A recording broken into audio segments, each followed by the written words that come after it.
Hello, hello, hello. How's everybody doing today? Doing well. Good. Good. This is Sandra Genera with the Brown Bag Podcast, and we have Dr. Kim Morrison joining us today, along with Muna Abdoon and Kristen Land. And so we'd like to start off with Dr. Morrison. Why don't you share with us what's giving you life these days? Ooh, my kids, of course. And Well, how old are your kids? my kids, Ellison, my oldest, will be 13 in December. My youngest, Luella, she turned 9 last month. Wow. Great ages. Yeah. Oh, and I went to go see the Angela Davis exhibit yesterday. If you haven't gone, it's amazing. Is that at the California Oakland Museum? Yes, we went to the Day of the Dead celebration yesterday, and then went into the Angela Davis exhibit. And the kids want to go back, so I'm going to take them back again. Nice. Yeah, yeah. Yeah, and Kim's kid, they're like super Black revolutionaries. You know? They're always like, "Oh, I love this song by Tupac, and did you know about this?" They're so Schooling you, huh? super sweet, super sweet. Great, thank you, Dr. Morrison. How about Mona? How about you share with us what's giving you life these days? Yeah, so I'm actually in the process of buying a condo. So super exciting. It is anxiety provoking, but just excited that I'll be moving. I'm already thinking of how I'm gonna decorate the new place, and I would say that's it. Yeah. The anxiety, but it's good anxiety. It's the positive anxiety that keeps you going, not that debilitates you, right? It's the energizing anxiety that's like, okay, this is healthy anxiety, which we need to have that balance in our lives of the positive, and then the one that's checking ourselves and checking our body to say, okay, you need to stop or slow down. And so those are all important for us. Miss Land, thank you for joining us today. What's giving you life these days? Cooking is giving me life these days. Making some winter dishes like risotto last night was really fun, and just big batches of food for the week. And it's just been really fun to like just enjoy our kitchen. We had remodeled it, and now we're actually able to use it, and it's super fun to have it kind of looking good. I think I've probably said on this podcast before that I like to dance in it while I'm cooking, and there's dance space now, so that's very exciting. Nice. So fun. Thank you. How about you, Carmen? What's giving you life these days? Honestly, I think living in the Bay Area is giving me life these days, and mainly because of the landscape. This weekend, I'm in a writing collective, and we had a retreat in Pacifica, which isn't far at all. And it's just so wonderful. You know, it's like you just drive over there. It's like an hour, and you're on the coast, and, you know, it's super mountainous, but there's also the ocean. And we stayed at this Airbnb, at this VRBO that had just like amazing views, you know? And so I just feel so blessed to live in an area that you can go hiking in, but also like access the ocean pretty easily, and that there's a lot of green space, and like and the ocean is so close. Like it's like sometimes I forget that I could just like, drive, you know, an hour and, you know, be in at the beach, or a couple, you know, hour and a half and you're at Half Moon Bay, or, you know, go in another direction and you're in a lake, and, you know, or just even, you know, 15 minutes from my house is like Redwood Park, you know? So I don't know. I just feel like it's such a blessing to live in such a green space. Yes. And it's a reminder for us to go out and enjoy. Yeah. Well. Right. Thank you. Yeah. Thank When you. I was in Pacifica, it was like so many people were surfing. It was just like packed, you know, and people surfing. I was just like, yeah, you can just enjoy this. You know? That's where my kids go. They're in Half Moon Bay. Nice. Yeah. Yeah, so perfect. Beautiful. My parents gave me life, and they're giving me life right now as well. My dad just turned 73, my mom's 76, and I'm their travel agent, like booking their hotels. They just got back from Texas for a week. Now they're off to Mexico for 3 weeks. And Wow. so I was telling my mom, I was like, oh, we might go to Las Vegas in November, and she, to meet up with my son who's going to be there from Oregon. And she's like, oh, I want to be there. I want to go. And I was like, oh, okay, these are the days. She's like, but I'm not going to be here. I'm going to be in Mexico. I'm like, oh, Mom, you can't be everywhere. But definitely it's their love for traveling and their love for meeting people and going places, and their age isn't stopping them yet. So yeah, they're giving me life. Their zest for life is giving me a zest for life, I guess. That's inspiring. I know. It's like, I want to be like my mom and dad when I grow up. Right? And so, as you know, this is our Chabot College Equity Programs podcast, and we like to highlight and look at different professional development that is being offered on campus.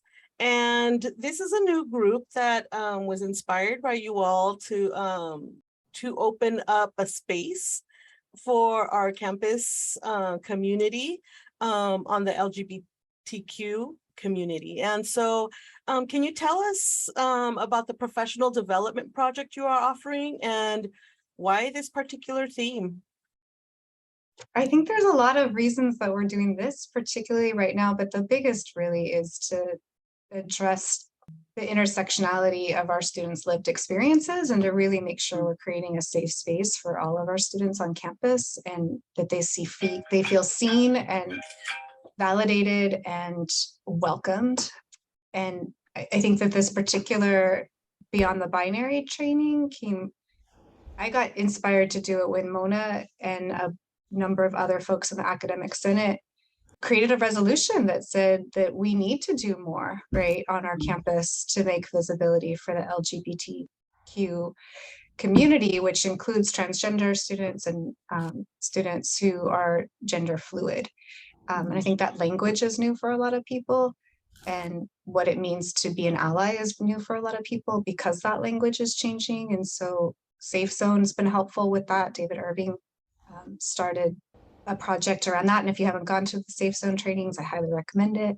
And I think I'll turn it to Mona to think a little bit about it. And then Dr. Morrison, she's like, yep, I'm joining, I'm good. I just want to also add to that note, the high rate of suicide that's going on right now in that population, and the high rate of homelessness also.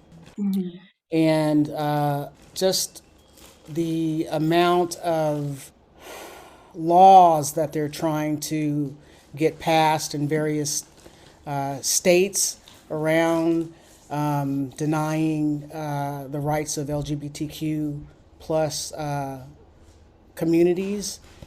It's pretty disheartening. So that's another reason why I'm getting involved too. Yeah, so our institute, it's Beyond the Binary, enhancing curriculum and classroom practices for gender and LGBTQ plus inclusivity. And for me, I felt that, there's so much wonderful work being done on our campus around equity, and it's wonderful to have that. And I was just honored when Kristen approached me and said, what do you think about creating an institute on gender? And I felt that, this would be a great way to add to all the inclusivity and equity work that's being done around campus, especially that there are a lot of misconceptions, and people, like Kristen said, all these terms that people might not be familiar with, like what is gender non-binary, what is gender fluid, maybe even what is gender. So I wanted to, be part of that group that's doing all this like amazing work and highlight some of the accomplishments and also some of the challenges, like Kim is saying about suicide rates, homelessness, unemployment rate amongst the LGBTQ plus community, because we probably have some of those students facing those same exact challenges in our classrooms and on campus, and we might not know it. And so what do you think the needs are for our LGBTQ students on campus? Well, I can touch upon a little bit of that. I don't want to totally speak for our students. I think representation, I think the acknowledgement of their lived experiences, safe spaces, gender neutral bathrooms, scholarships, a safe place to congregate, places that they can visually see where they can go if they're having a hard time. And I mean by that is, other students or faculty members that are on campus that are aware of their lived experiences. Thank you. Is there anything else that you'd like to add? I know the group hasn't met very often, it's just the beginning of the semester that you started. And so can you share with us some of the activities and resources that are being explored? Well, I was just going to go back to like a little bit about what Kim said in regards to the needs. And I think also thinking about some of the things that you mentioned, Mona, which is around just visibility, right? Because I think that if somebody identifies as gay, it's like you wouldn't just know it by looking at them. And I think that a lot of times, when we are thinking about equity, or racial equity, particularly, it's almost easier for us to work with because we can see, look at our campus, it's a very diverse looking campus, right? But you wouldn't know in your class if like 30% of the students identify as gay, or even, if they might identify as trans or non-binary, you may not even know, right? So I think there's some way where it makes it almost easier for us to ignore it and act like it's not happening, because we're like, well, I'm sure there's people that probably think they don't have any gay students in their class, or anybody who's, trans or non-binary in their class. So I think that makes it so that like folks maybe don't feel that it's, something that we need to take on. So I think that like by highlighting LGBTQ voices in the classroom, that you're starting to make that space so that people can feel more visible. If you're talking about an LGBTQ scientist or poet or mathematician or historian, or talking about gay activism, then that just creates more space for students to get to show who they are, right? Which is a need, right? To like feel seen and feel like you belong, in this academic space. I agree. And I'd like to add to that. For every student on campus deserves to feel welcome and feel valued. And, we need it. It's our responsibility to create a campus environment where everyone could thrive and everyone could reach their full potential. And that's very difficult to do if you feel, like you said, invisible, or if you don't feel welcome. Something as simple as being anxious that your professor is going to out you in class by using the wrong name or using incorrect pronouns, or feeling that you're unrepresented in class, your community's accomplishments are ignored.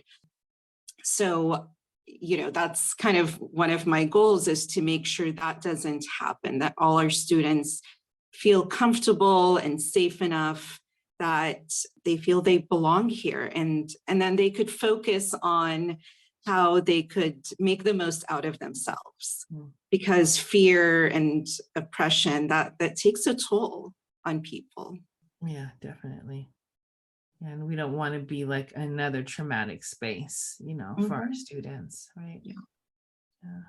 Or for students not to have a voice, feel like they don't have a voice, or not because of the fear or the anxiety that they feel, that they can't find their voice then to perform their best as Any they can be. totally any more traumatic than it already is, right? Mhm.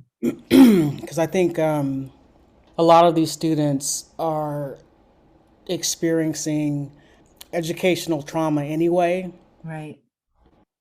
Right. So being able to find their voice in general, right, is then on a personal level to feel comfortable and feel like the classroom is a safe space for them is especially important.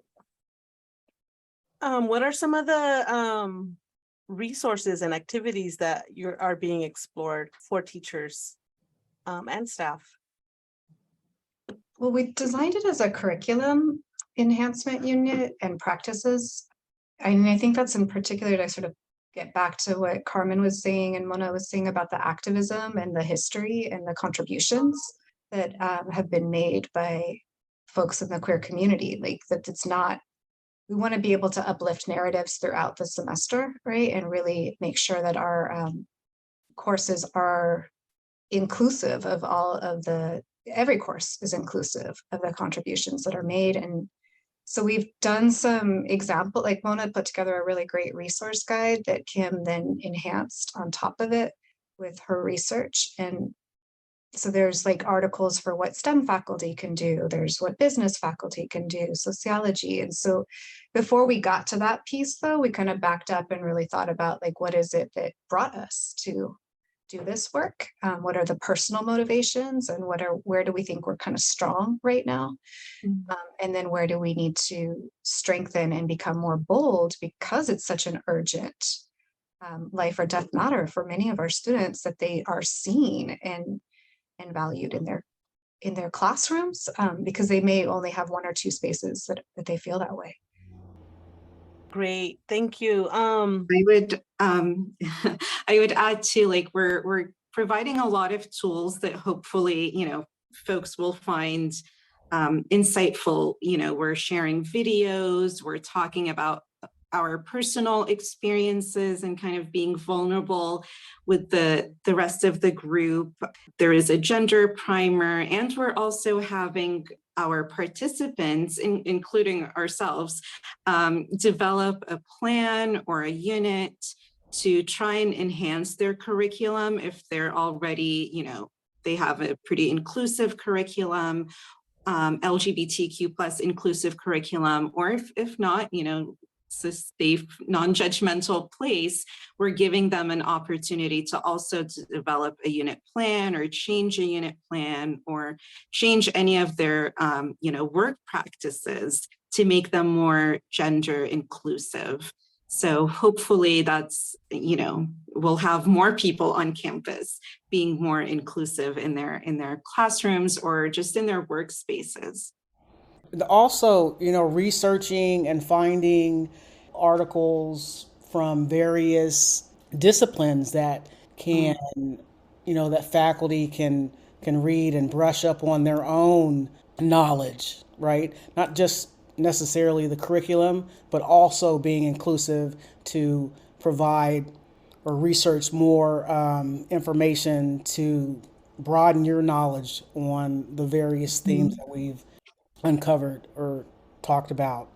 Well, I also just want to speak because I'm a participant in this workshop. So I, finally have an opportunity to just be in, a session without having to lead it. And I don't know, I think that these ladies are being very modest because it's a really, really good offering. I think on this campus where we're really trying to help people learn about being allies and being in solidarity with folks. And I feel like what's being offered at this Beyond the Binary workshop, like I've learned so much. I learned a lot. Mona did the gender primer. She's just like, oh, there was a gender primer. No, it was a gender primer that Mona did.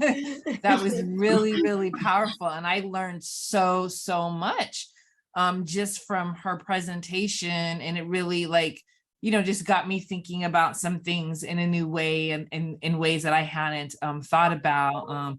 And then Kim, this is the resident researcher librarian, so she just put together an amazing resource with just lots of different articles and videos. And then just the way that things have been organized, we get a chance to like read something or watch something and talk about it and hear a lot of different perspectives and stories from people in the group. And it's Chabot, so it's a very diverse group of people. There's some part-time folks in there, full-time folks.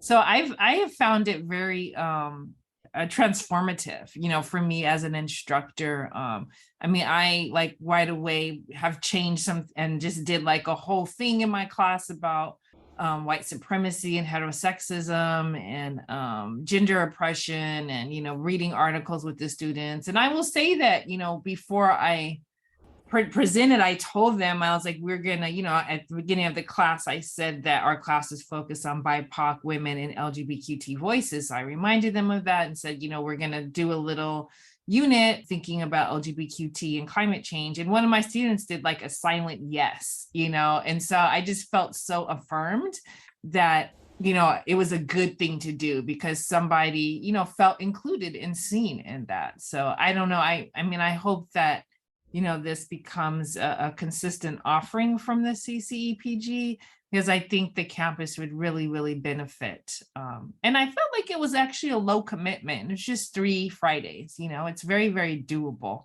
and well done and organized and very thoughtful. And I want to say thanks to Kim. We really, Kim did a lot of work making sure that we are focusing on intersectional identities.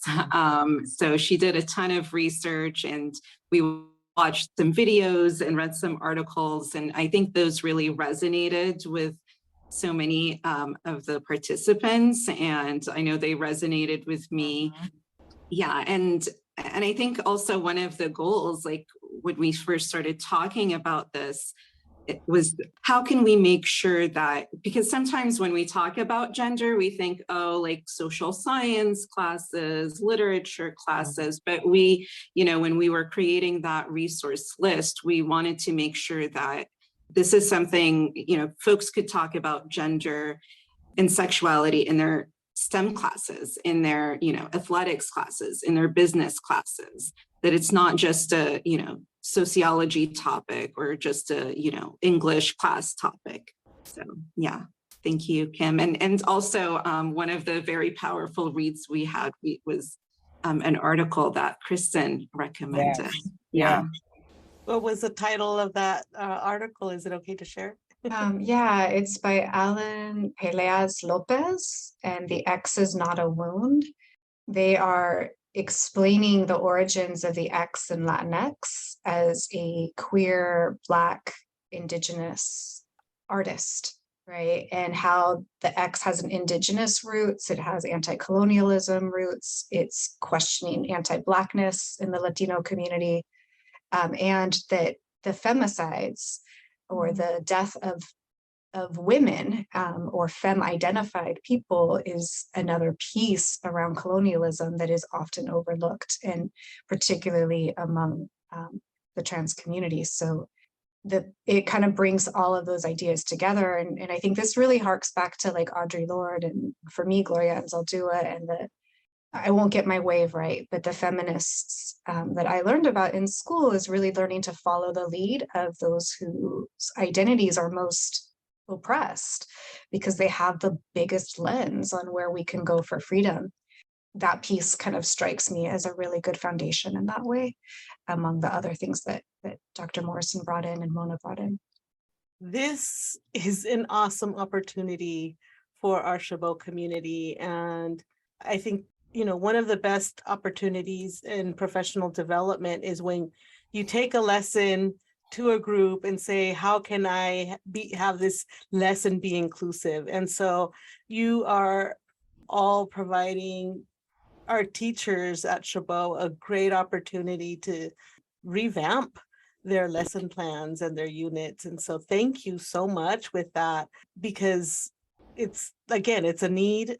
we had talked about, Carmen and I, of being equity minded educators, and thinking that, we're okay, like we feel comfortable, we've had all this training, but there's always opportunities for us to learn more, right? And so thank you so much for being able to offer this awesome opportunity for our staff and faculty. What are your hopes and dreams for this offering for our LGBTQ plus students on our campus? I have hopes for them, and I have hopes for other faculty, my colleagues. It was a small group of people that have been attending the workshop. I'd like to see more people attend that. I'd like to see that other faculty members are, interested in doing research to better themselves and better the spaces for these students and faculty and classified professionals. I guess I hearken back to what I was saying earlier. I think that it really is up to us to create those spaces for our students, right? Because they're coming into our classrooms, Right. they're coming onto our campuses. So if we're really wanting to, walk the talk and, make this a safe community on our campus, then I think that even though you might have, experience or some knowledge, that knowledge is changing rapidly, especially with young people and how they identify and how they want to be, in the world. So I think that as, faculty members, sometimes we can get, comfortable with our curriculum, comfortable with the knowledge that we already have, Exactly. right? And I think that we need to really take on this idea of lifelong learning. So as far as, the LGBTQ plus community, there's incredible information, current information being produced by people that are, within those communities, a lot of community-based research that I think we should take advantage of. Thank you. Mona, what are your hopes and dreams towards Yeah, our I mean, LGBT I students? want gender and race and other equity issues, I want them to be part of our everyday work. What we do in the office, what we do in the classroom. It's not, it shouldn't just be something we do every once in a while or have an event about. This should be part of our daily work. So yeah, that's why it's important to me that other faculty members kind of learn about some of these issues and that I learn about them more as well. And, try to see what can we do to enhance our curriculums and our classroom practices to make them more inclusive.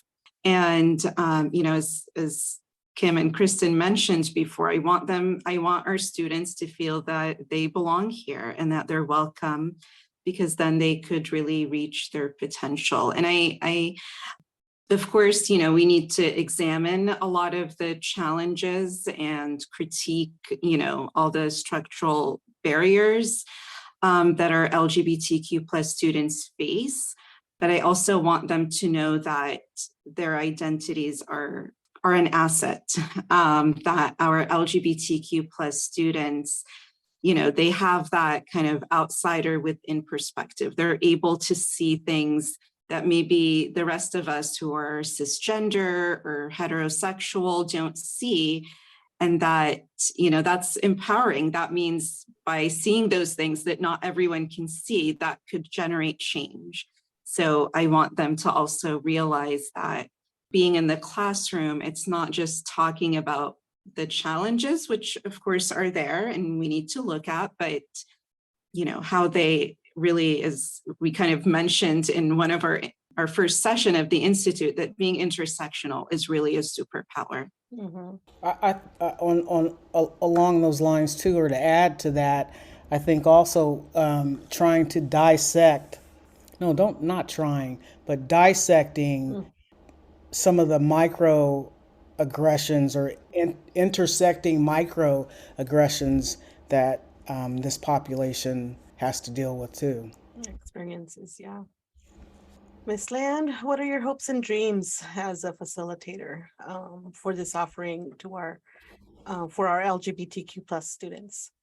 Yeah, I think I'll build off of Dr. Morson's idea in the sense of like some humility, like and cultural humility around for all of us to really enter spaces in that way more thoughtfully, because so much more listening needs to happen in order for people to not just hear the microaggressions they may do, but also then check themselves and fix those as we move through. And just be more conscious of that. So having a little bit more humility that we are making mistakes. It's not possible to be a human with a lens of all of this. And so to really push ourselves to be more inclusive for everybody, and particularly for our colleagues, because I think if we can do it with our colleagues, we're going to do it with our students as well. And I worry that we don't do it enough with each other. We don't listen enough. We don't create spaces where we really can hear among ourselves, because then we'll be able to struggle in the classroom and make authentic apologies if needed when we mess Right. up. One of our rituals is an appreciation and an apology at the end of each session, because sometimes, we do need to, I've had to a few times, I've slipped on my language as I'm trying to implement new language around non-binary gender identities.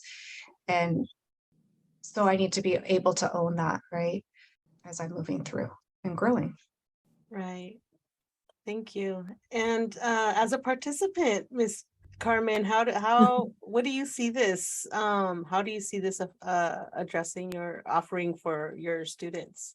Well, I was just thinking about, like right now I'm being pretty explicit about like what I'm doing. And I have like, I have a unit that is like LGBTQ climate change but what I would really like is just to have it be more, I would really like for it to be more interwoven, within what I'm doing, and not kind of like, and now we're going to talk about, I feel like it's fine for now because I'm learning and just like wanted to, make sure that I did it, but I'd like to just weave it in a little bit better and have it be more part of like what we're doing. And I'm also really curious about, and I think I mentioned it at the last section about like kind of the less visible ways that you can signal to somebody that you are in solidarity with them. Like, what does the vibe need to be like in my classroom so that it feels like an inclusive vibe, and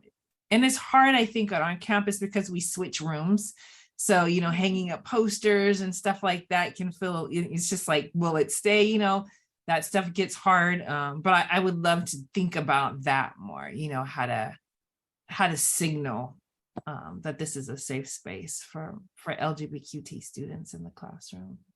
Well, it seems like you're among the right people Yes. on campus to be able to do some research and explore and talk about how that can happen for all of us, right? To as we're learning and growing and exploring this, so that it could be a seamless process, right? And I don't want to say normalize, but definitely, make it more accessible, right? For me as an instructor, but also as a counselor, for me as somebody who works with students on a regular basis, to be able to say, this is who I am, this is your space, this is where you can feel included and have your voice be heard. And so hopefully by us being able to share this new professional development opportunity that we have at Chabot, you'll be able to include, in the next round, be able to get more faculty involved, part-time faculty, full-time faculty and staff involved in the training. Hopefully administrators will also be able to participate. That way we can say it's truly a Chabot from top to get this professional development opportunity to grow and to be included and be seen, and because it definitely will affect our students and our whole community in the long run to have our student voices heard. And so thank you very much for the hard work that you're putting into this professional development opportunity. We definitely appreciate you and your work, and you for being you. And I'm definitely proud to call you all my colleagues here, because I know if I, ever have a question, I can easily turn to any one of you to be able to say, okay, I may not know this right now, but I could turn to Dr. Morrison and say, can you come and present, or can you share with me a resource, or right? And so we're definitely, you have all been open and accessible to us so that we can provide a space for all of our students, freedom, right? And access to learning. And so as part of our Brown Bag podcast, do you have any recommendations? I don't know, Carmen, do you want to start us off? Well, I just finished, I think last week, I finished watching a show on Apple TV called Bad Sisters. And it was really fun. And it's set, and I can't tell if it was in England or Ireland, but it's a group of sisters that are basically plotting to kill one of their sister's husbands, who is pretty abusive. They call him the prick.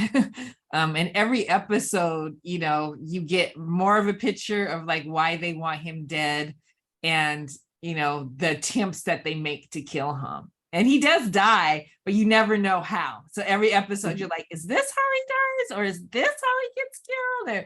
And it's, in the end, it's very good. And it's it's a good pitch. It's a good, it gives you a picture about like male domination and sexism, emotional abuse, physical abuse, and it doesn't look like he's a guy that would do it.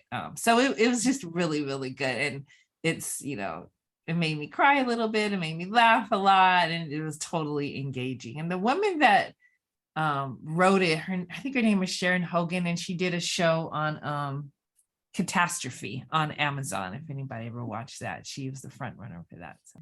Bad Sisters on Apple TV. Thank you. Miss Land, do you have a recommendation?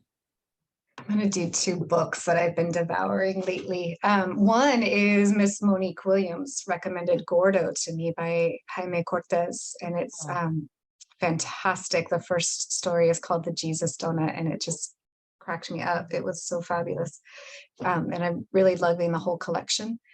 And then another one is called The Shit Cassandra Saw, which is a really interesting, I think I might not be smart enough for this as an English major, but I'm going to go look up all these references of who Cassandra is as a figure in literature. I think something to do with the Trojan horse. But anyway, the woman who wrote it, Gwen Kirby, it just has a really fresh take on women's struggles in a lot of ways, and it's pretty funny. So it's very literary and funny, and picks at male dominance and patriarchy and sexual violence in a way that lets you both cringe and laugh, which is very difficult to do, I think. So thank you. Mona? Well, I'll recommend this documentary film that I think mentioned during our institute. It's a bit old, but I think it's still it's really good. And it's called God Loves Uganda. And it's about how basically white supremacists, white conservatives, religious extremists from the US who have in their communities not really been able to be as homophobic as they want to be, or they're basically kind of going supposedly as missionaries to Uganda and other parts, other countries in Africa, and countries that used to, pretty much accept homosexuality and gender fluidity, because of these white supremacists from the United States, have become more violent and more homophobic. So it's really, I think it's a very powerful documentary about how, you know, the racism, the hate, the homophobia that happens here in the United States doesn't just stay in the United States, unfortunately. And it just gives us a kind of a global lens as well about the challenges faced by the LGBTQ plus community throughout the world. Thank you. That Thank sounds you. powerful. And Dr. Morrison, any recommendations? We'll definitely go see the Angela Davis exhibit. And then Ellison and I are reading Pollution is Colonialism. Ooh. Thank you. And my recommendation is to go out into the community and explore Dia de los Muertos activities. Learn, you know, there's more intersectionality that happens than we may be aware of. And all of the way how we believe or what we believe or what we don't think we believe about death. Right. And so definitely this is, you know, this may be airing right after, but I know Dia de los Muertos or Day of the Dead celebrations happen throughout the month of November. Day of the Dead is November 1st and 2nd. But I know like the Sun Gallery in Hayward is going to have their community celebration mid-November. And there's going to be different celebrations throughout the Bay Area. If you go into a Mexican market, pick up some pan de muerto, some Day of the Dead bread. And everybody can make their own altar or remembrance in their own space, right? And so here at Chabot, we're going to be having an altar walk. Our campus community can go ahead and see how everybody, you know, in their different spaces celebrate and remember our loved ones who have passed on. So, and I want to thank you all so much. Thank you for your fierceness, your bravery, your helping us have a space on campus where we can find our voice that we then share with our students, right? And help in turn, help our students find their voice. Thank you for having us and for being such wonderful facilitators. Well, thank you.